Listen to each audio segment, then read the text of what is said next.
Hello everyone, this is Cameron Snow with Danomics.com. Thank you for tuning in to this webinar. In this talk, we're going to be covering some of the general use cases for AI and machine learning when dealing with well logs. And we're also going to talk specifically about some of the lessons learned that we've had here at Danomics while we've been doing some R&D into this area.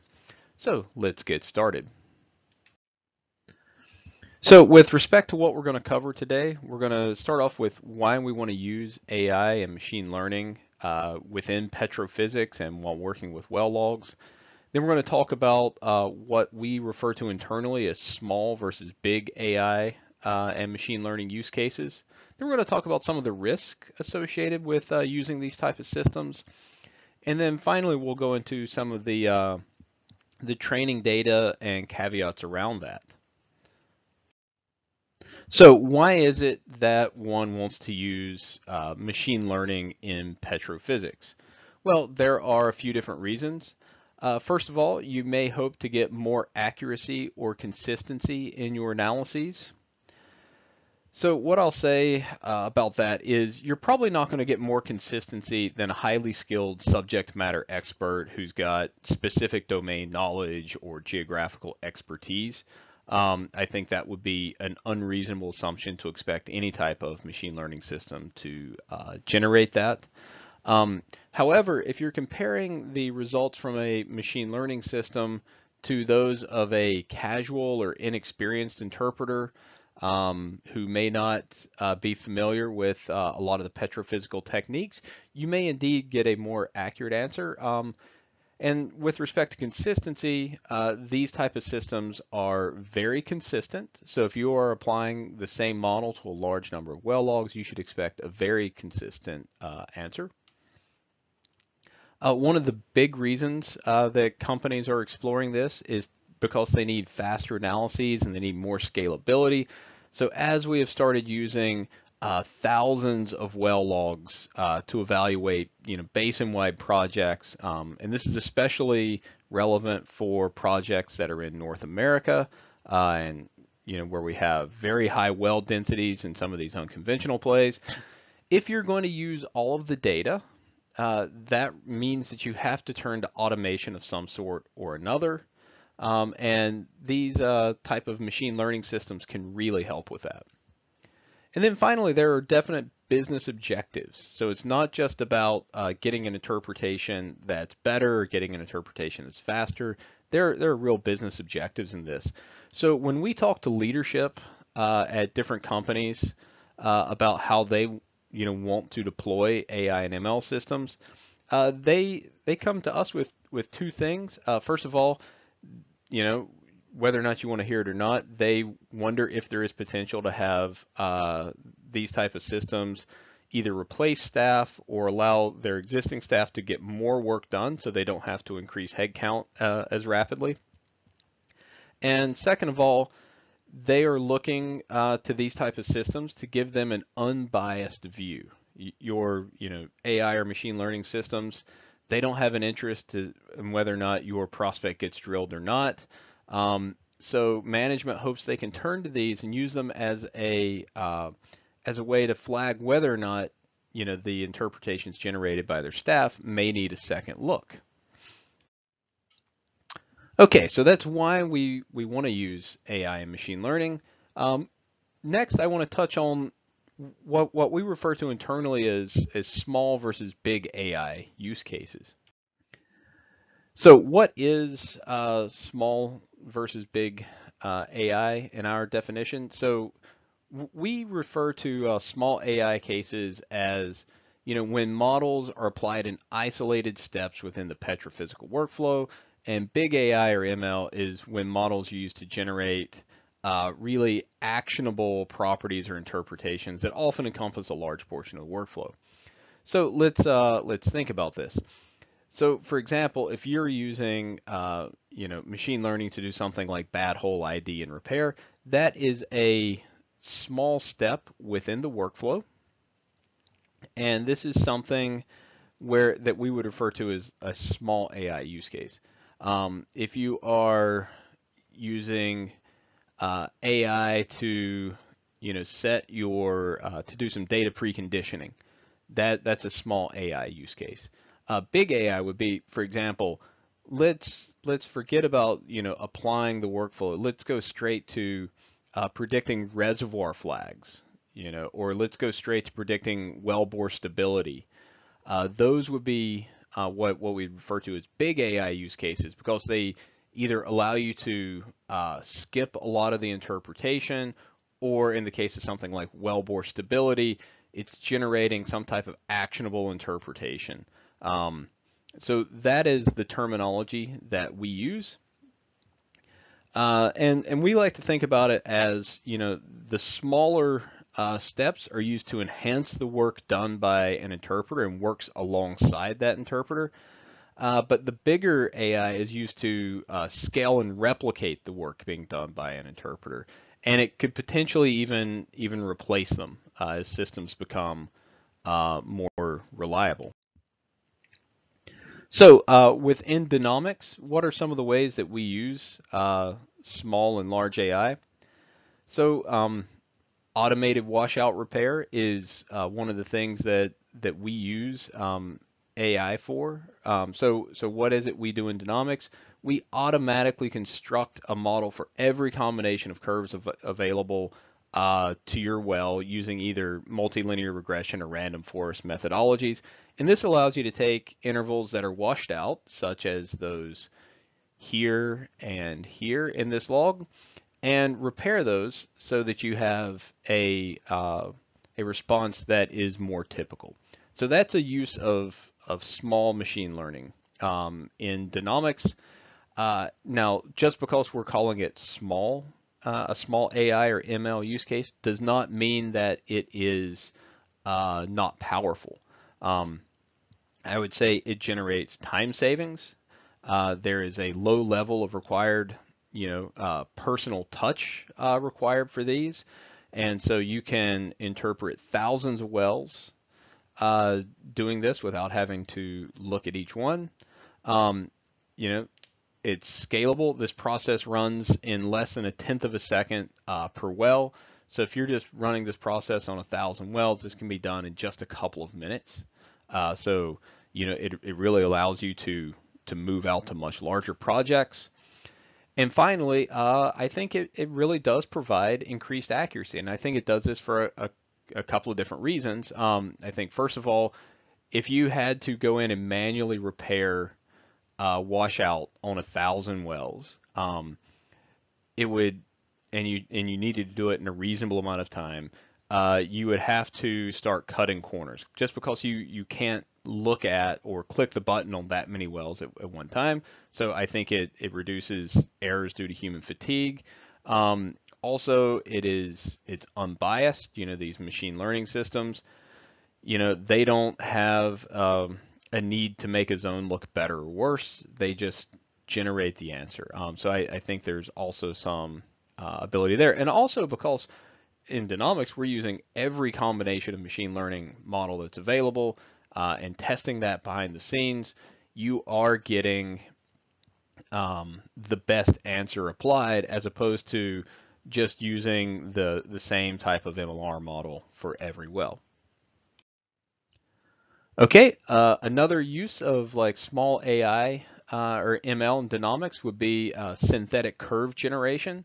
So within Danomics, we have done some R&D into using a deep learning neural network to generate synthetic sonic and PE curves. So these are logs that aren't typically ran on a large number of wells or on historical wells in some cases, like for the PE curve. So you may want to generate that yourself just to help kind of fill in the missing data. Now, I'm not saying this is creating new information because clearly we're generating these logs from existing curves within your well. However, it is helping you to round out your data set. And so once again, we refer to this as a small AI or ML use case, and the reason for that is this is just one small step in the workflow, generating a a curve for your sonic or your PE is not in itself actionable, but it allows you to take actions. And once again, this is something that can scale up for the user. So it offers a lot of time savings and scalability. This is a process that is automating, can be ran in batch on large numbers of wells. Um, and the accuracy on this is quite good. From our R&D models, we've seen that we can generate a synthetic sonic with accuracy that's within about 5 to 6 microseconds per foot when measured in mean absolute error. And with respect to the synthetic PE curves, the accuracy is within around 0.6 barns per electron. So um, that is fairly reasonable accuracy for these types of models. Um, and the way we have set up the pipeline, this is something where you can either run this yourself as an experimental workflow, or you can go in and train your own models and deploy your own models within Danomics. So, you're not forced into using our R&D solution. Okay, so what are some of the uses for big AI or ML within Danomics? Uh, so once again, a big use, that's something that allows you to potentially bypass a lot of the interpretation. So part of our R&D has been focused on developing a deep learning neural network, which we trained on approximately 1,500 manually interpreted wells to go in and predict properties such as V-clay, TOC, grain density, total porosity, and saturation. So we refer to this as a big ML use case because it allows you to skip a lot of the interpretation. So this is something that's scalable. This process can be ran in about a half second per well. That translates to processing about 1,000 wells in 8 minutes. That's certainly faster than I can do an interpretation on a well. So I would say that if it meets your standards for accuracy or consistency, that is potentially a big time saver there. And I think this serves as a good uncertainty check. So you can look at the differences between the machine learning model and your manual prediction and try to highlight areas that require deeper analysis. So when we look at our well logs, where do we see differences here? So here, we see a difference between how we've calculated saturation from a manual interpretation in blue versus how the neural net has calculated it, shown here in red. And clearly you can see what's happened here is there's some high resistivity, slightly lower clay volumes. So when we were doing our interpretation, maybe we were a little over eager here in calculating our water saturation, whereas the neural net, was able to, to assign a higher saturation, which is probably correct in this case. So that's an example of this. And with respect to the accuracy that these models offer, this obviously varies. This is a very bold attempt at a global model that we've made, but we think we see very good accuracy on things like clay volume, TOC, and porosity. Saturation is obviously a very difficult one to predict because there's a lot more factors that influence that, but we still see accuracy that's within, let's say 6 to 10% in that range. So I think it checks a lot of the boxes there. And I've kind of cheekily put on here that it could offer some cost savings. So is the subject matter expert still required? Now, I'm going to argue, yes, you still need the subject matter expert because you want someone to double check this. However, if you are a geoscientist that needs to very quickly turn around an analysis and you don't have time to go through a lot of the standard interpretation steps, you don't have time to bring in maybe a contract petrophysicist to look at this. This does serve as a way that you can go out and get a first look answer, and then you can start the QC process afterwards. Okay, so what are some other examples of small versus big machine learning use cases?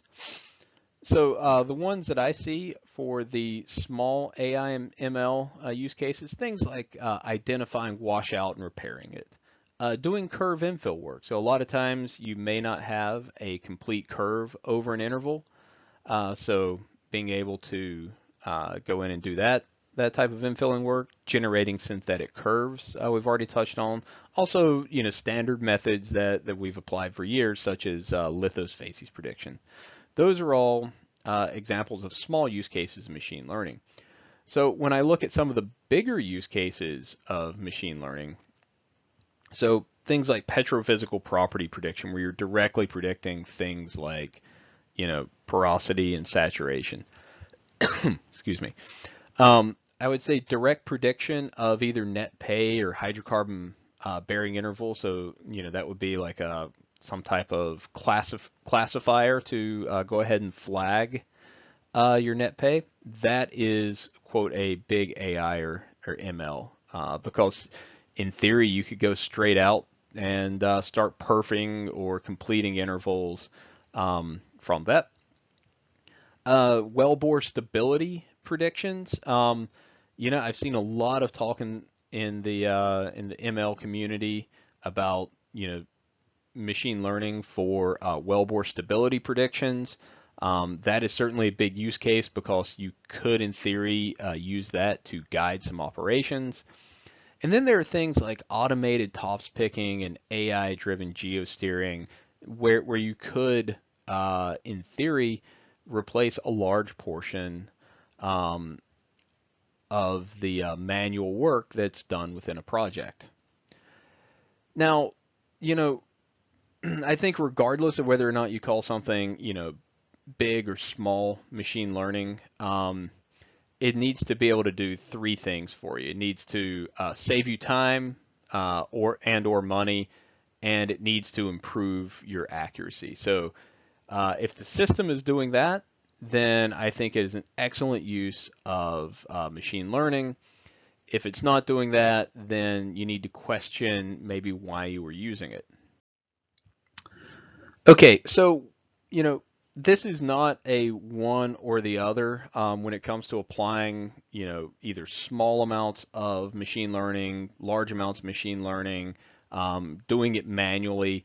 It's not an either or use case. It really falls on a spectrum, and for me, I view it as where does it fall on the operational spectrum, how much capital is at risk, um, et cetera. So I generally like to think about it is the more capital that you're going to be spend and the closer that something is to operational decisions, the more important it is to have human oversight in the chain. So let's think about this. If you're going to go out and drill, $100 million plus deep water Gulf of Mexico well, or if it's the pilot well on a pad that you're going to go drill 8 laterals or 12 laterals off of, that's a lot of capital spend. You should definitely take the time to have your subject matter experts take a thorough look at that data specifically. For something like completions, you're completing a well, so you've already spent the capital to drill it. Now you're going to spend the capital to complete this well. Once again, it's operational, a lot of capital at stake. Okay, that's something where maybe you want to put more eyes on it. Now, on the other end of the spectrum, if you're just looking at something like leasing decisions, or scoping evaluations, where it's very early on, and you're just trying to screen out a lot of acreage, I think that becomes a point when you can start letting models run themselves with less oversight. So you would come in at the end and QC the work done as opposed to providing strict oversight at each step.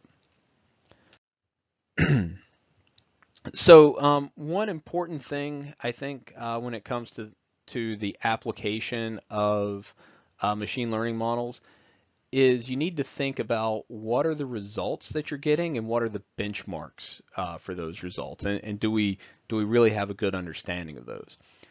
So when you give a log to your petrophysicist, what is the best that you can expect for a prediction, and what, from your subject matter expert versus a model? Um, so first of all, if your model is giving you an answer, remember that your confidence in that should never be better than your confidence in the tools that are used to make those measurements. If you think that you have less uncertainty in your model results than there are in the tools, then you probably need to maybe go back and review some of the steps in your workflows. And when it comes to what's the best you can expect from a prediction, remember that if you give 10 different Petros the same well log, you're likely going to get 11 different interpretations out of this. Um, Now, I'm saying that jokingly, of course, but in general, yes, you give that well log to a bunch of different petrophysicists, they are largely going to come back with consistent answers. However, remember, these interpretations are interpretive. You have to go through and set parameters. You have to make educated, informed decisions on how you interpret things like lithology, fluid properties, etc. If you just give a petrophysicist the well logs and they're not calibrating the core and they're not calibrating the fluid properties, you are going to see differences. The less constrained that the petrophysicists are, the more you're going to see, the more variation you're going to see in their returned interpretations. And what does this mean for machine learning models? It means that if you were training a machine learning model off of a petrophysical interpretation, so that is, you're using that petrophysical interpretation to train your model, that is the target that you're trying to predict. Remember that the same log, you're not going to get the same answer from the same set of well logs from experts, and that means that you are going to see some non-unique answers in there. So it's important to keep that in mind. And another question that I always encourage people to ask is, can you see where the model is working and where the model fails? So, for example, does the model perform better or worse within certain lithologies or log responses? So I can tell you that in a lot of the R&D work that I've done, the model works excellently in sandstone lithologies. The model maybe work a little bit less well in things like vuggy carbonates. And I think the reason for that is petrophysicists are more likely to converge on the same answer when working with something like a sandstone, because that is a relatively simple system, whereas if you're working with a fractured or vuggy carbonate, that's often a more difficult interpretation for the interpreter to make anyway. And so therefore, that's something where maybe you're likely to get more of a response in more variation in your response from the petrophysicist, which means you're going to get more variation within the training data that you're using on these logs. So it's important to keep that in mind. And then always ask yourself, what level of result is needed for me to adopt this machine learning model? Am I okay with the clay volume being off by 2, 3, 4%? Yeah, that's probably okay in a lot of cases, Am I okay with, a synthetically generated log being off by, 5 microseconds per foot for the case of the Sonic? Yeah, maybe you're okay with that for some things. Maybe you're okay with that for doing correlation work. Maybe you're okay with that for generating synthetic seismic responses. Maybe you're not okay with that if you're looking at pore pressure analysis.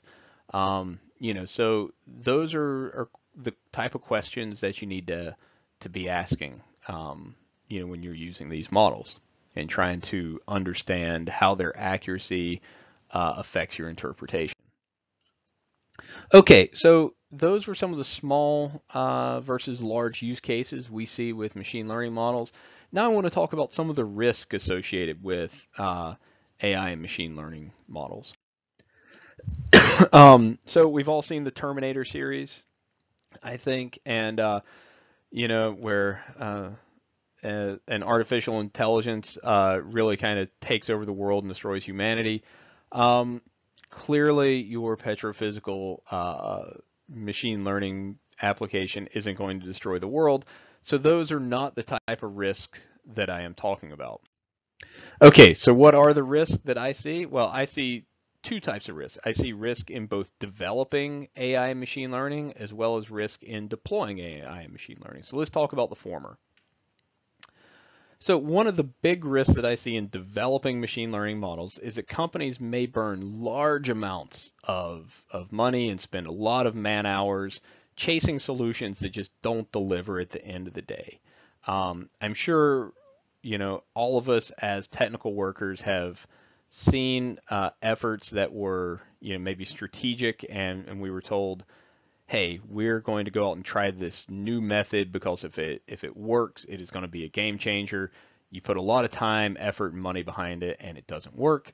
Well, that can sometimes be the case with machine learning models, and I've certainly seen that happen at companies myself. So I think there is a risk there.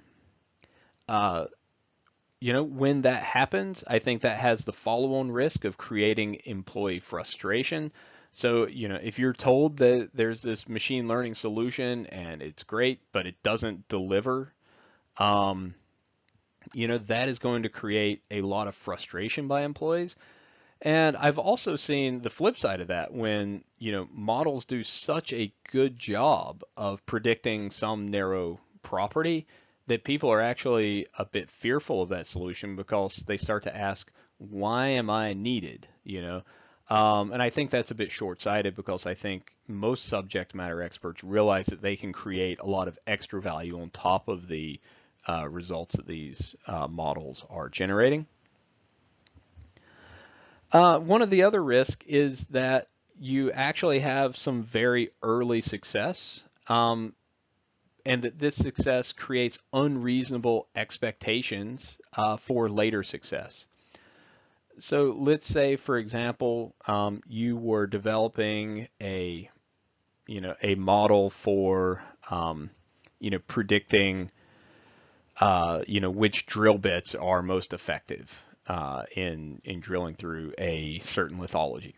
Okay, well, your model may be fantastic for that, and it may reduce drilling costs by 20%, and accelerate your rate of penetration, substantially, etc. Save you a number of bit trips, and that's great on its own. However, that may set unreasonable expectations in the minds of some decision makers, and they're going to start to expect that level of success from machine learning models in every area or setting or discipline. And so I think, we need to understand, why does a model succeed in some areas versus others? Why does, it not work in some cases? And so I think that is a potential risk. Now, once you have your machine learning model, I think there's some risk associated with deploying it as well. So I think one of the biggest risks is that users become over dependent on these type of models. So if you have a model and it works really well and you deploy that, there's a risk that some people are going to deploy it and they're not going to understand what's going on, and it's going to be a true type of black box model.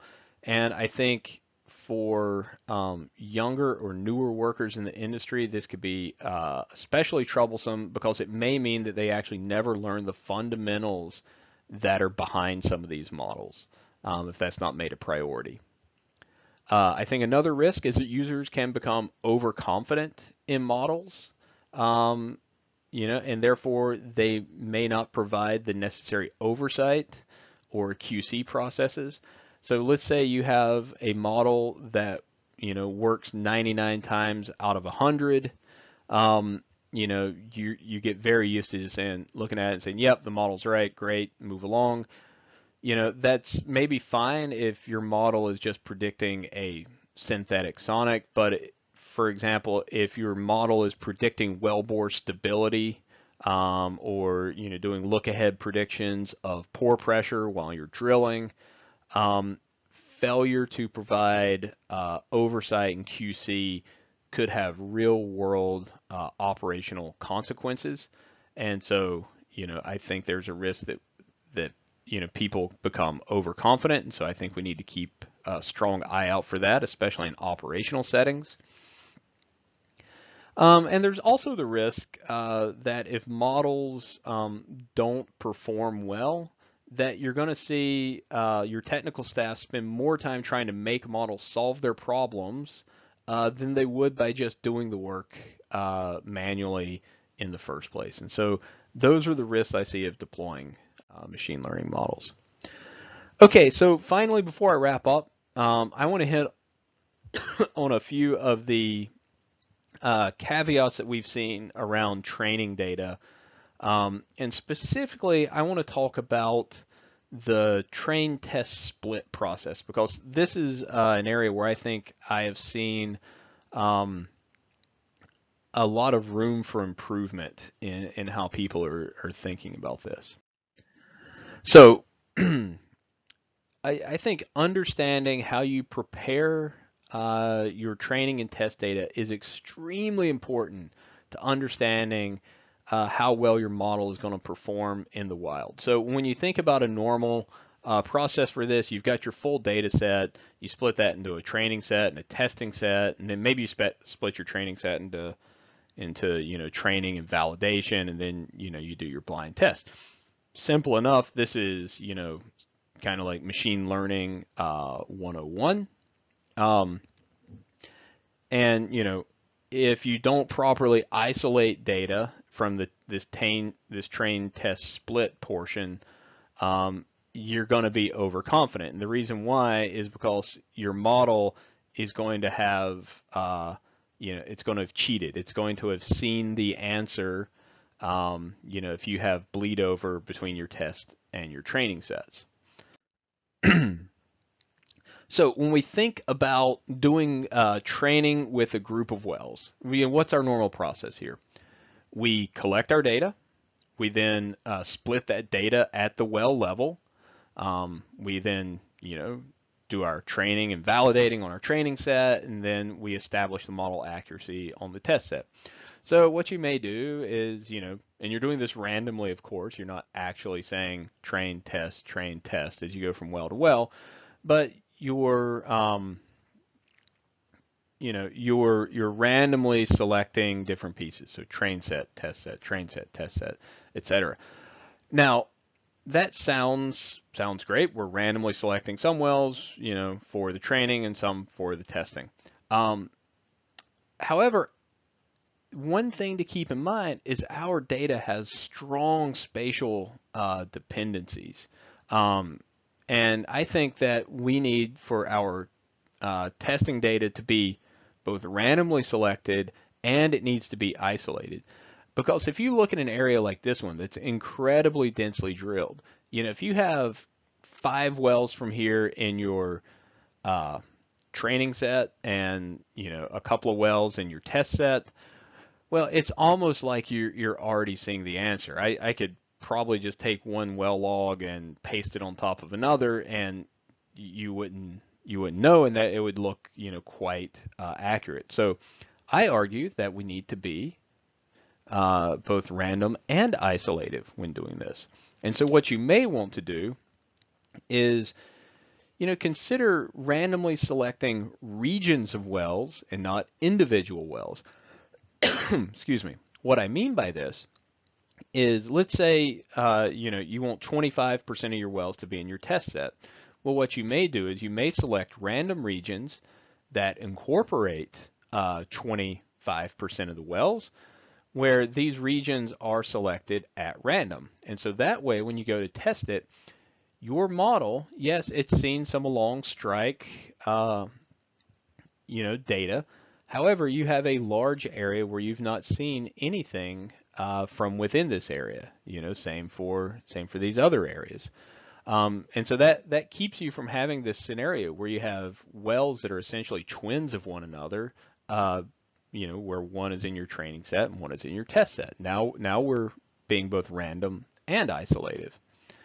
And when I looked at this from an R&D approach, and I looked at how this affected something as simple as sonic porosity prediction, what we saw was a reduction in expected model accuracy by around 2 microseconds per foot. So it is something that I would say is non-trivial. Okay, what about when you're doing your training within a well? Once again, this is normally done randomly. So you would just, say, all right, I want to use 70% of my log for training, and I want to use 30% for testing, and the software is just going to randomly pick at each depth step and throw it into one bin or another. However, once again, we're keeping in mind, our data needs to be both random and isolated. And what is really the best predictor for what the log is going to be at one depth? Well, take a look at what it was at the depth step immediately before, and you're probably going to have a pretty good bet. So, instead of randomly selecting rows, kind of row by row, I like to randomly select regions of logs. And when we look at how this is done, maybe you would once again randomly select a few regions that contain a percentage of your samples, and then we use those in the training. Once again, doing this, when looking at our DTC log prediction, this generates a reduction in expected model accuracy by around 1.5 microseconds per foot. So I think this is an interesting observation, because what it's telling you is that your model has more generative power if you're just randomly grabbing samples. And the reason why is because hey, maybe you had the immediately adjacent samples for this depth step here, and now when you've blocked out a 50 or 100 foot interval, you're maybe really truly running blind on this. So it's just something to consider, especially when you will be applying these models out in the wild. Okay, finally, I want to question, is your data 100% honest with you? What is the, quote, truthiness of your data? So, for example, let's think about if we want to, calibrate our models to core. Well, what's the uncertainty of your core data?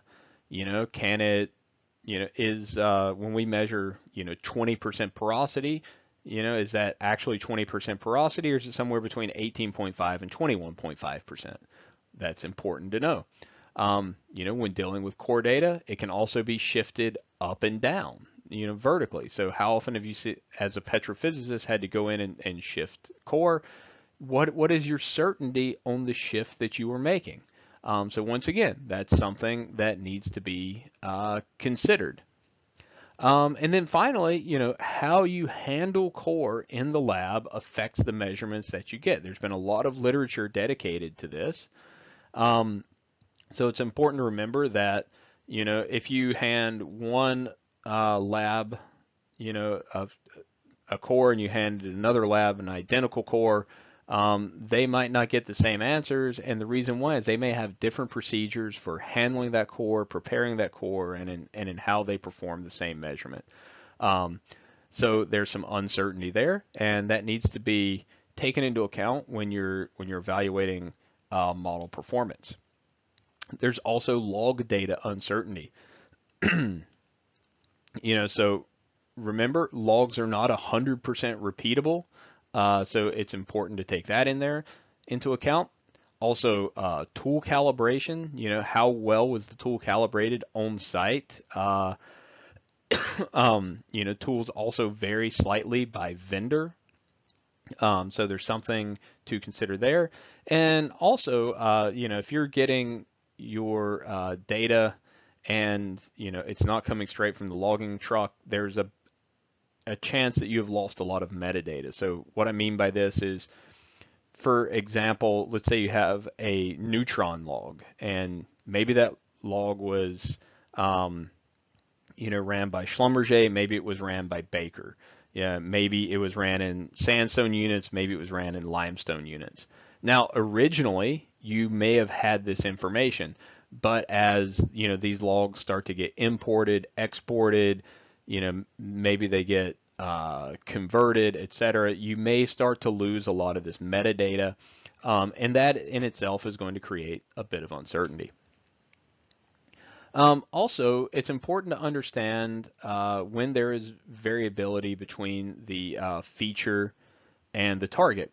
Remember, logs are inherently not unique, and there's no universal lookup table where you can say, the gamma ray is 30, the density is 2.57, the neutron is this, the sonic is that, that means this is, 18% porosity and 35% water saturation. It just doesn't work that way. You can have the exact same log measurements in two different wells, and because of context, you may interpret those differently. Um, you know, uh, and that's just something to remind you that, you know, just because you've trained a model on a specific data set doesn't mean that it is going to be universally applicable. So you need to understand that as well. Okay, so to wrap up, so when it comes to machine learning models, they can definitely save you time and money, and they can deliver results that are, quote, good enough in some cases. And I would even argue in a lot of cases they can help with this, especially the small AI cases. I think those provide some really compelling use cases. Um, I would say that models need human supervision, especially when they're deployed into operational settings. So if you are trusting a model to, um, you know, monitor and or predict something that would affect your operational decisions in real time, I think you need to have strong supervision for that. Um, Remember, there are real business consequences to developing and deploying these models, both good and bad. As we discussed, if you spend a lot of time and effort and you get a model that performs really well, that is great and it will pay off in spades.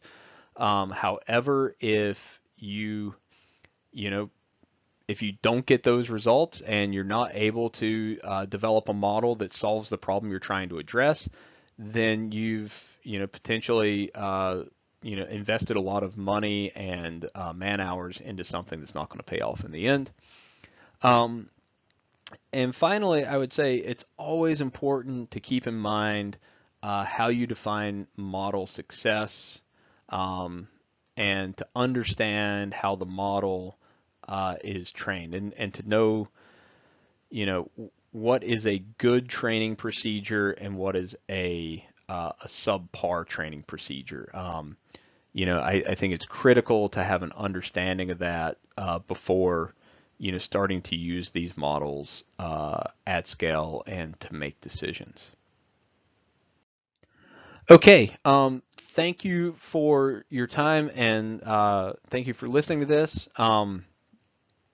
In Danomics, we do employ, several different, machine learning models that you can use and have access to help you with your petrophysics. And we have also integrated Python into the platform, so you can use Danomics as your data data delivery vehicle to enable your digital innovation that your companies are coming up with. If you would like to get started, you can just go to www.danomics.com, and we have it set up so you can create yourself an account and start your free trial right now. So if you're interested in taking a look at the platform, please do so. Also, if you have any questions about this talk or about our platform, you can always reach me at csnow@danomics.com. Thank you.